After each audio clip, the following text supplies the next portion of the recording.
Walk away from him. Her voice came out steady. Her hands did not. Avery Lacoste was gripping a tire iron she'd snatched off the peg inside the bay door without thinking. Pure reflex, the same kind that made her reach for a wrench when an engine knocked wrong in the middle of a job. Her hands knew tools. They'd always known tools. But this wasn't a wrench, and the thing in front of her wasn't a busted carburetor. There were 4 of them, standing in a loose half-circle around an old biker on the gravel lot behind the gas bar just outside Harwick Falls, Ontario. The biker was down on one knee beside a tipped Harley, silver-haired leather vest, holding his ribs in the careful way of someone who'd done it before. One of the 4 had his boot placed over the man's hand. Not an accident by the angle of it. 3 cars were parked at the pumps. A woman filling a minivan had looked over once and looked away. A teenage kid near the air machine had his phone out but wasn't moving. Avery had pulled in just to top up her truck tire. She had grease under her nails and a list in her head 4 pages long, and nowhere near enough time to get through it. She had not planned on this. She counted to 3, the way her father used to before any decision that mattered. 1, the man's elbow buckled and the boot pressed down harder. 2, the woman at the minivan got back in her car. 3, Avery grabbed the tire iron and walked toward them. Walk away from him. She said it loud enough that everyone in the lot heard it. She didn't understand how her voice came out even. She was grateful it did. 4 heads turned. The nearest one was wide through the shoulders, with a flat expression that worked through what he was seeing in slow stages. Young woman, dark hair loose from a work ponytail, shop shirt, tire iron, and landed somewhere between amused and annoyed. Lady, he said, this has nothing to do with you. It does now, Avery said. She kept walking, 6 feet, 5 feet. She stopped close enough that backing down wasn't an option and far enough that she could move if she had to. The tire iron felt heavier than it should. She planted her feet anyway. You really want to do this? The wide one said. There are cameras on every pump on this lot, she said. I've been watching 30 seconds. How long have you been here? That landed. She saw it in the flicker of the nearest one's eyes toward the pump canopy. Let's go, said a voice at the back. Nobody moved for 3 full seconds. Then they did. The slow, deliberate movement of men who needed it, understood they were leaving because they chose to, not because they were made to. The wide one held her gaze until the last possible moment. She held his back. When the last pickup pulled out onto the highway, Avery let her breath go. It came out jagged and longer than she expected. She crouched beside the old biker. Let me look. I'm fine, he said. You're holding your ribs like you're not. Cracked, he said, done it before. His voice was low and unhurried, the voice of a man who'd stopped letting bad situations surprise him a long time ago. His eyes, when they found her face, were sharp and clear. You didn't have to do that, he said. I know, Avery said. Can you stand? His name was Walter Corrigan, Walt. He went by Gravel among the men he rode with, a name that had arrived sometime in his 40s and stuck the way names like that did. He was 64 years old, a road captain with the Iron Shield Brotherhood out of Sault Ste. Marie, and his motorcycle had a primary seal leak she spotted before she'd even finished writing it. She told him so. He raised an eyebrow. Lacoste's auto, she said, nodding back down the highway. That's my shop. That seal's going to leave you stranded if you don't deal with it tonight. She drove him to the urgent care clinic on Chamberlain Street because his pickup had a cracked taillight and because he wasn't taking an ambulance and because somehow between the gravel lot and the parking lot, she'd agreed to drive it. He sat in the passenger seat and didn't say much for the first several minutes. She didn't push it. How long have you had the shop? He asked eventually. Since my dad died, she said, 18 months back.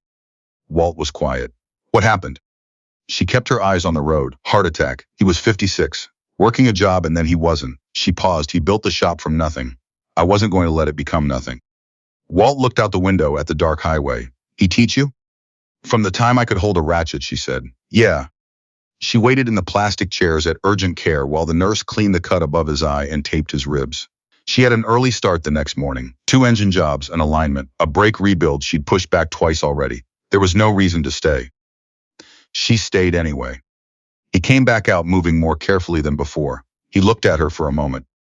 You didn't have to wait, he said. I know, she said. He studied her for a moment in the way of a man who reads people the way she read engines, not intrusively, just with attention. Then, what do you owe on the shop? She blinked. Excuse me? You've got the look, Walt said. Someone carrying something they can't put down. She stood and picked up her jacket. Mr. Corrigan, we don't know each other. Walt, he said, and we know something. He paused. I want to come by tomorrow, look at my bike, and I want to see your books.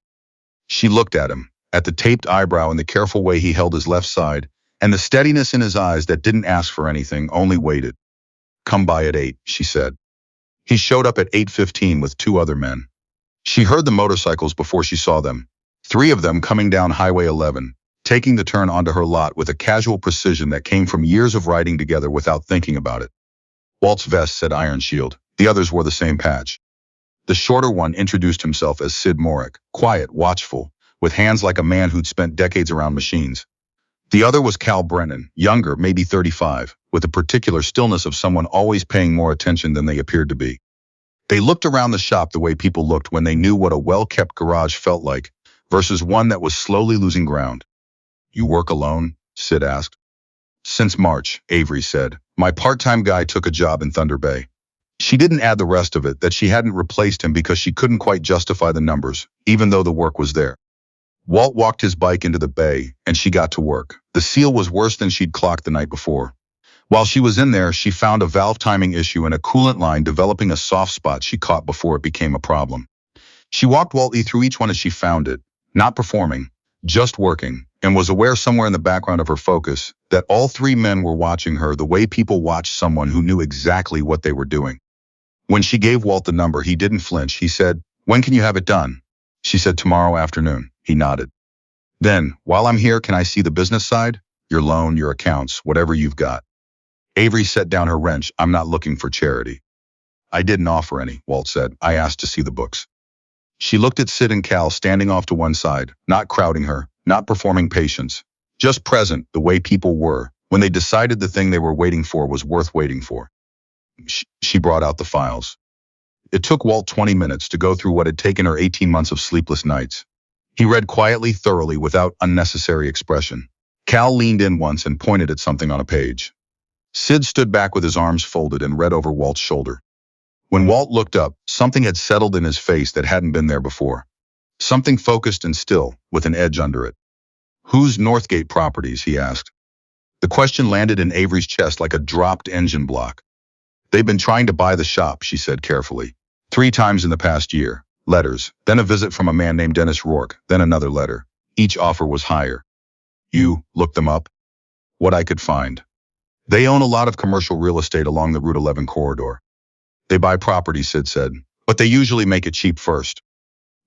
She looked at him. He glanced at Walt, who gave a small nod. "We've seen this before," Sid said. "Not this group specifically, but this type. They identify a stretch they want. Maybe there's a development project planned, maybe a rezoning that'll make a continuous commercial strip worth 3 times the individual parcels. Then they do the math on buying clean versus softening the sellers up first." Avery felt something go cold along her arms. "Softening them up," she said.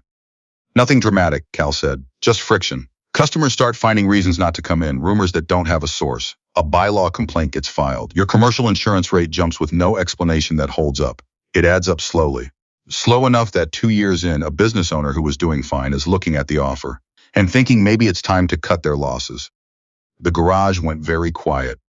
Avery sat down on the stool by the workbench. Her legs wanted her to. "My dad lost 3 fleet accounts in the last year before he died," she said. Her voice had gone somewhere level and strange. 3 accounts that had been with him for years. He thought it was the economy. He thought, she stopped, looked at the floor, looked back. He thought he'd done something wrong. He spent the last year of his life thinking he'd somehow caused it. Walt was watching her. "Was it them?" she asked. "Was that Northgate?" "I don't know yet," Walt said, "but I intend to find out."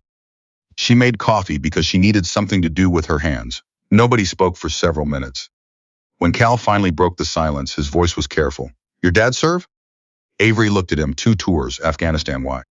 Cal nodded slowly. "Mine too, different branch." He paused. "I think I met your father about 3 years back. Broke down on the 11 in the middle of nowhere and he stopped. Spent 2 hours on my bike and charged me for 1. Said the other hour was because he'd enjoyed talking about engines." Something moved behind Cal's voice, controlled but real. "He talked about his daughter. Said she could read a machine the way a doctor read a patient. Said she was going to be better than him someday."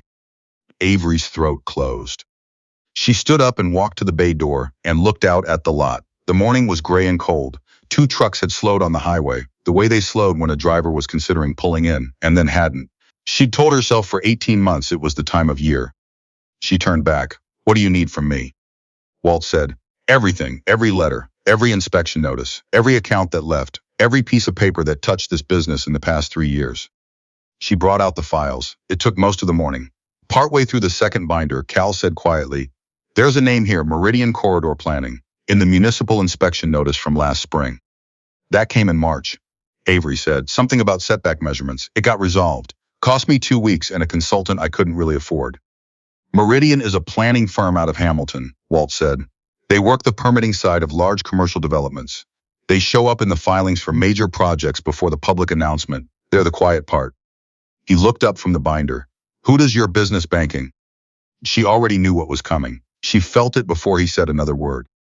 "Neil Ashford," she said. "He's been the family's banker for 15 years. Walt set the binder down. "Does he know your accounts, your margins?" "He sits across from me twice a year, and we go through everything." She heard herself say it out loud and felt the ground shift slightly under her. "He knows exactly where the pressure points are." Walt said quietly, "Yes, he would."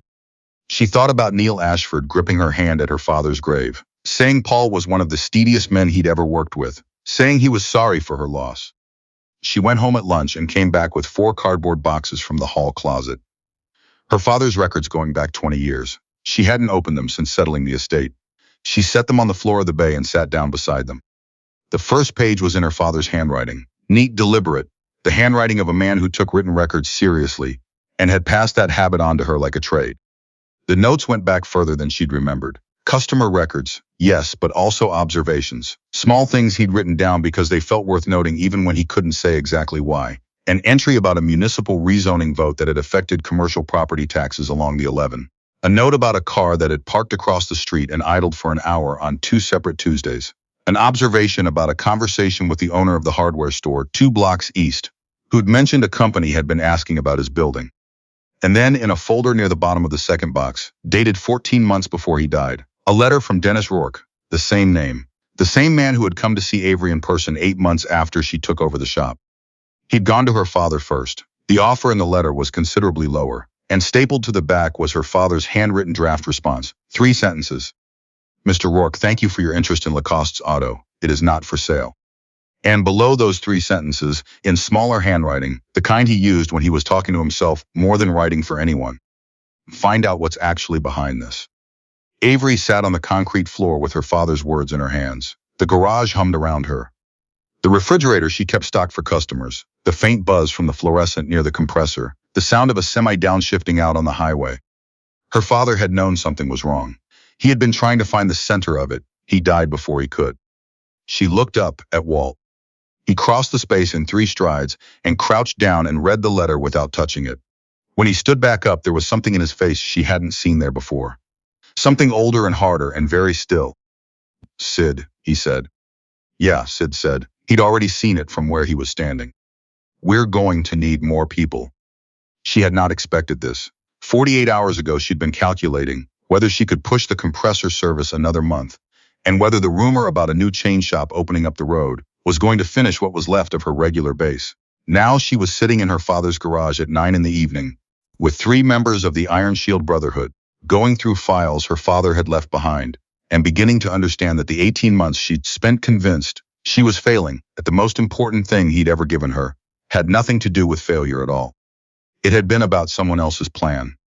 Sid made calls while she and Walt worked through the boxes. He came back in after an hour. 2 other business owners along this stretch had contact with Northgate or connected companies in the past 3 years. "I've got names." "How do you know all this?" Avery asked. "Because we pay attention," Sid said, "and because people talk to us." She thought about the 4 men at the gas bar, about the 3 cars at the pumps and nobody moving, about the fact that she had moved first, not because she was fearless, but because her father's voice in her head said that broken things didn't fix themselves. Nobody moves first. That was the thing. Everyone waits for someone else. The first name Sid had was Howard Nance, 63, who'd owned a machine shop on the east stretch of Route 11 for 22 years before selling 8 months ago to a numbered holding company that Sid had traced back to Northgate through 2 subsidiary names. The second was Bev Stoner, 58, who'd run a bookkeeping service on Merritt Road and closed 4 years ago, after losing 60% of her client base in 6 months. Avery called Howard Nance at 7:30 the next morning, sitting in her truck in the lot before she opened the shop. The man who answered sounded like someone who had been carrying something heavy for a long time, and had stopped expecting to be asked about it. "Mr. Nance," she said, My name is Avery Lacoste. I run Lacoste Auto on the 11. I think the same people who took your shop have been working on mine. A long silence. Then how did you get this number? A friend gave it to me. Another silence. I signed something when I sold. I'm not asking you to violate that. I'm only asking if you'd be willing to meet. He was at the diner on County Road 12 before she arrived. 63 years old, thick-knuckled, with the eyes of someone who'd been sitting with a bad thing alone. For so long they'd stopped expecting anyone to understand it. He was a big man who was sitting small, which told her everything before he said a word. He talked for over an hour. 3 fleet accounts canceled in 8 weeks. Different stated reasons, same narrow time frame. A noise complaint filed against the shop that traced back to an address that didn't exist. A commercial insurance reassessment that bumped his premiums 24%, with no explanation that held up when he pushed on it. I knew something was wrong, Howard said, pressing his palms flat on the table. But every time I tried to grab onto it, there was nothing to grab. Just smoke. Did you ever hear the name Northgate Properties? Avery asked. He looked at her directly. The company I sold to was called Root Capital Holdings. I found out later it was connected. The NDA, she said carefully. Does it prevent you from telling me what you experienced? Not what you agreed to in the sale, just what happened to your business in the time before. He thought about it with the precision of a careful man. No, he said finally. I don't think it does. Then I want to hear all of it, she said, because I think my father went through the same thing. And I think there are others. Something shifted in Howard's face, the particular shift of someone who has been isolated with a hard thing and is suddenly sitting across from someone who already understands it, without needing it explained. Relief and anger arriving at the same time. Your dad was Paul Lacoste, he said. Yes. Howard was quiet for a moment. He came to see me, about 5 months before he died. Said he'd been noticing a pattern in the commercial properties along Route 11. Businesses that had been solid for years losing their anchor accounts inside of short windows. He had a theory about a stretch of the highway, maybe 3 kilometers, where if you mapped the properties on a line, you'd get a continuous corridor that would be worth significantly more assembled than sold individually. He wrapped both hands around his mug. He raised it at a municipal business forum. 30-40 people in the room. Avery felt the hairs rise on her arms.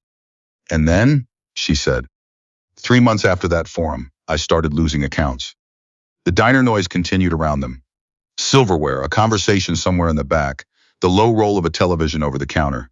And Avery sat in the middle of it with the feeling of pieces moving into place she hadn't known were empty.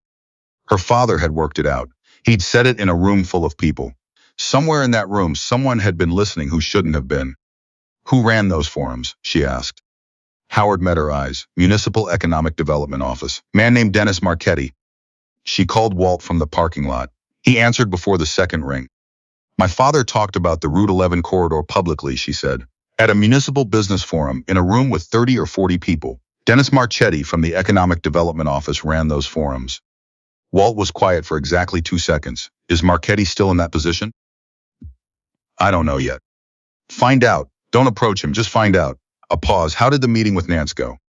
He's in, she said. He's been sitting on this alone for 8 months, and the second he had someone to talk to, it came out of him like pressure through a cracked seal.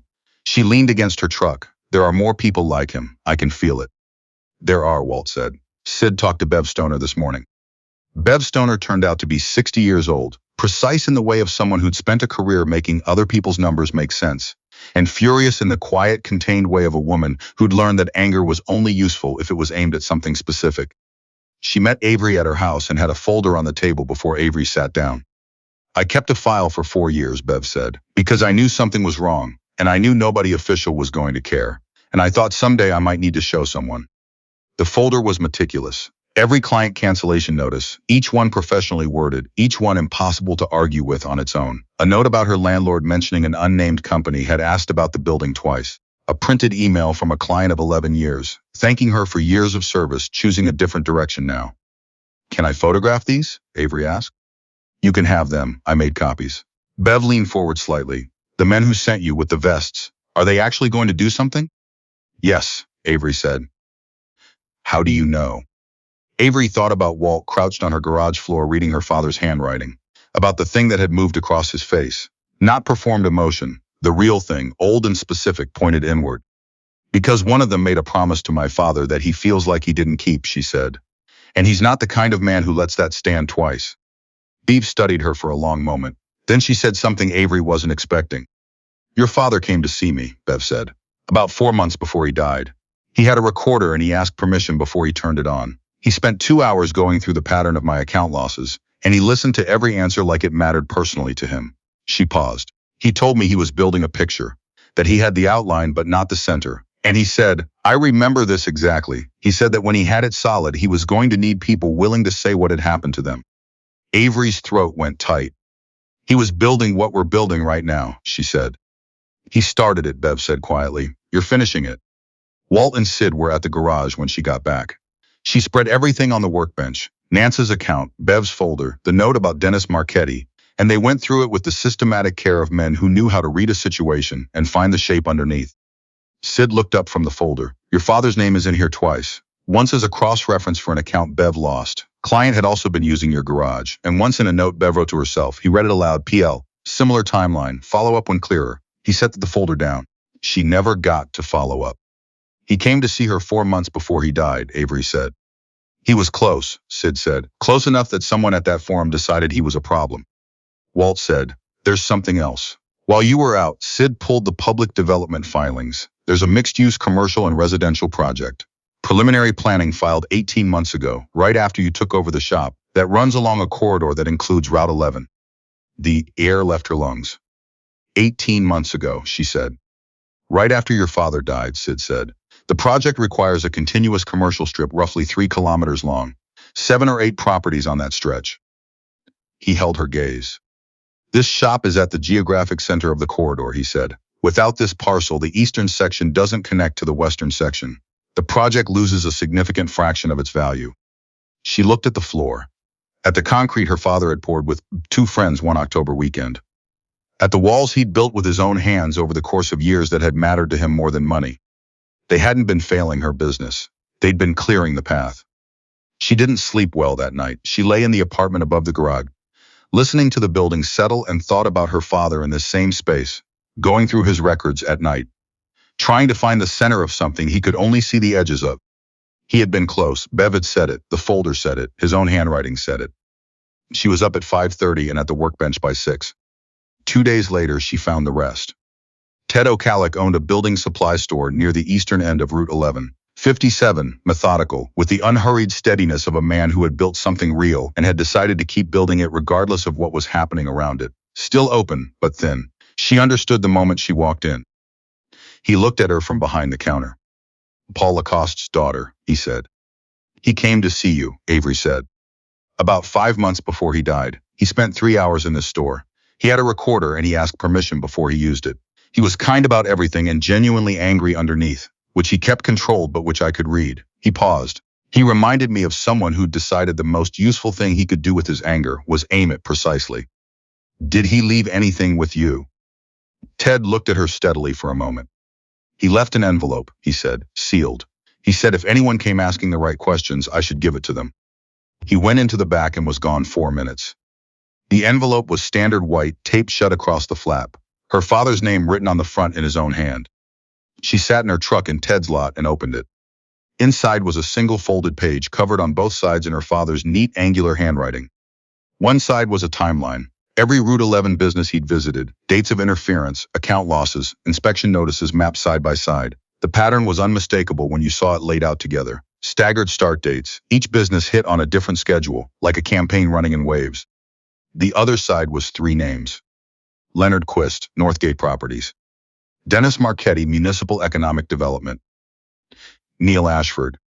And below the 3 names, a single line in smaller writing, the kind he used when he was talking to himself. This isn't finished until the people who were made to feel alone know they aren't. She sat with that for a long time. Then she called Walt. She told him about the envelope, about the timeline, about the 3 names matching exactly what they'd built from the outside in. Walt was very quiet. He had it, Avery said. He had all of it. He didn't run out of time, Walt said. You were always going to be the one to finish it. He just left the road mark. The lawyer Sid brought in was named Diane Ouellette. She drove up from Hamilton in a car that had seen several hard winters, walked into the garage, and spent 40 minutes going through everything assembled on the workbench without interrupting once. When she looked up, she said, you have enough for a civil case. For criminal, you need Marchetti on the record. She looked at Avery. And the loan needs to be addressed before they move on it. If Ashford triggers an early review, you're in a very difficult position regardless of what else we're building. I can file a motion asserting predatory lending based on his conflict of interest. It won't win immediately, but it freezes any action on the note while it's pending. And it tells Ashford we know, Walt said. Yes, Diane said. They'll have two choices after that. Wait for the legal process, or accelerate, and anything they do next looks like retaliation in the context of an active motion. She picked up her pen. I'll set up a formal recorded statement with Marchetti's lawyer for tomorrow morning. I'll file the motion before noon. Somebody better make more coffee because we have a long night ahead of us. They worked until past 11. Diane went through every document with the precision of someone who knew what mattered in a courtroom and what only felt like it did. Cal and Sid spent the evening making copies. Physical, photographed, emailed to multiple addresses they set up for exactly this purpose. At some point, when Diane had stepped outside to make a call, Avery found herself alone at the workbench with the last page of her father's document. She'd read it so many times in 3 days she'd memorized it, but she kept coming back to that line. This isn't finished until the people who were made to feel alone know they aren't. She heard Walt step up behind her and didn't turn. He'd be loud right now, she said. Is that right? Walt said. He was never good at quiet when he was angry on someone else's behalf. She set the page down. He'd be calling everyone on this list himself. He'd be insufferable about it. Walt was quiet for a moment. Then he said, your father did something for me once, years back, pulled over on the 17 when I was broken down in the middle of nowhere. Spent 2 hours on my bike even though he was supposed to be somewhere else entirely. When he left, he said if I ever needed anything. He paused. I heard he was having trouble about 6 months before he died. I was going to come out and look into it. I waited too long. You're here now, Avery said. She heard what it did to the silence between them and understood that some things landed deeper when you didn't argue with them. Marchetti gave his recorded statement the following morning. 2 hours and 17 minutes. Dates, names, what had been passed along, what had been asked for. The emails he'd kept on a personal account because some part of him had always known he might need them. Every conversation with Neil Ashford, twice directly. Once at the beginning, once 3 months before her father's death, to say that the forums had become a liability. Diane filed the motion on the loan note at 11:49. By 1 in the afternoon, Ashford's lawyer had called her office 3 times. Diane returned the third call, kept it under 5 minutes, and called Avery immediately after. He's angry, she said. His lawyer kept the tone professional, but Ashford was audible in the background at one point. A pause. He said, who is behind her? She can't do this alone. Avery was standing at her workbench, not quite able to start any of the work, waiting on the lift. He's not asking whether the legal argument holds up, she said. No, Diane said. He already knows it does. He's trying to understand the threat. That's good for us. Quist came on a Thursday evening, 40 minutes after she'd flipped the closed sign. Expensive car, unhurried footsteps, the practiced ease of a man who had done difficult conversations enough times to have built a face for them. He knocked on the bay door at 6:40. She opened it. Leonard Quist was 61, well-dressed, with the particular confidence of someone who had spent his career in rooms where he had the advantage. He introduced himself and looked around the garage the way she'd learned to let people look. A place told people things about the person who kept it, and she wanted him to read this one correctly. He talked about the development project, jobs, tax base, good for the region. He said some of what had been circulating about Northgate's methods was exaggerated, that he was prepared to make a very fair offer, that he understood she'd been under significant financial pressure, and a settlement would resolve all of that cleanly. He named a number.